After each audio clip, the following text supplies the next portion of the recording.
ഇന്ത്യയിൽ ഏറ്റവും ഉയർന്ന ആശാ വർക്കർമാരുടെ വേതനം കിട്ടുന്ന സംസ്ഥാനം കേരളമാണെന്ന് പറഞ്ഞപ്പോൾ ഞാനല്ല സിക്കിമിനെ പറ്റി നിങ്ങളെന്താ മിണ്ടാത്തതെന്ന് ചോദിച്ചപ്പോൾ മന്ത്രി പുറത്ത് ഒരു ചാനലിലൂടെ വെല്ലുവിളിച്ചു. അതിനുശേഷം അവർ പത്രസമ്മേളനത്തിലും പറഞ്ഞു ആ നിയമസഭാ സാമാജിക നിയമസഭയ്ക്കകത്ത് പറയട്ടെ. ഞാൻ പറഞ്ഞല്ലോ ഈ മാസം 10-ാം തീയതി ഞാൻ 1A നോട്ടീസ് കൊടുത്തു. 1A നോട്ടീസിൻ്റെ പ്രത്യേകത എന്താ? സഭയിൽ തെറ്റിദ്ധാരണാജനകമായൊരു പ്രസ്താവന നടത്തിയിരിക്കുന്നു, അതുകൊണ്ട് ആ പ്രസ്താവനയെ അധികരിക്കുന്ന എന്താണോ രേഖകളുള്ള ആ രേഖകൾ സഭയുടെ മേശപ്പുറത്ത് വയ്ക്കണം എന്ന് പറഞ്ഞിട്ട് ഞാൻ 1A നോട്ടീസ് കൊടുത്തു. 14 ദിവസം കഴിഞ്ഞില്ലേ, 2 ആഴ്ച കഴിഞ്ഞില്ലേ, സഭാ സമ്മേളനം അവസാനിച്ചില്ലേ? എന്തുകൊണ്ടാണ് മന്ത്രിക്ക് സിക്കിമിൽ 6000 രൂപ മാത്രമേ കൊടുക്കുന്നുള്ളൂ എന്ന് ആധികാരികമായി പറഞ്ഞ കള്ളത്തിൻ്റെ ആധികാരികമായ ഡോക്യുമെൻ്റ് സഭയിൽ വെക്കാൻ കഴിയാൻ എന്തുകൊണ്ടാണ്?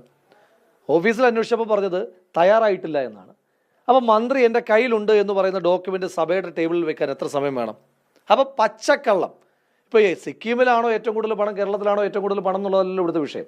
ഇവിടുത്തെ അടിസ്ഥാനപരമായ വിഷയം കേരളത്തിലെ 7000 പോരാ എന്നുള്ളതാണ്. എങ്കിൽ പോലും കേരളത്തിലെ 7000-ത്തെ സാധൂകരിക്കുവാൻ വേണ്ടി ഈ സമരത്തെ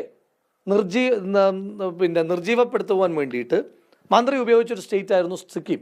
ആ സിക്കിമിനെ പറ്റി മന്ത്രി പറഞ്ഞത് പോലും തെറ്റാണ് എന്ന് സഭയിൽ പറഞ്ഞിട്ട് സഭയിൽ അത് ചലഞ്ച് ചെയ്തിട്ട് മന്ത്രി ഇതുവരെ അതിൻ്റെ ക്ലാരിഫിക്കേഷൻ പറഞ്ഞിട്ടില്ല. അപ്പോൾ അതുകൊണ്ട് കേരളത്തോട് ആശാ വർക്കർമാരോട് കള്ളം പറഞ്ഞിരിക്കുകയാണ് മന്ത്രി. ഇത് ഈ മന്ത്രിമാരുടെ പൊതുവായ സമീപനമായിട്ട് മാറുകയാണ്. അത് ഏത് മന്ത്രി ആയിക്കോട്ടെ, മന്ത്രിമാരുടെ പൊതുവായ സമീപനമായിട്ട് മാറുകയാണ്.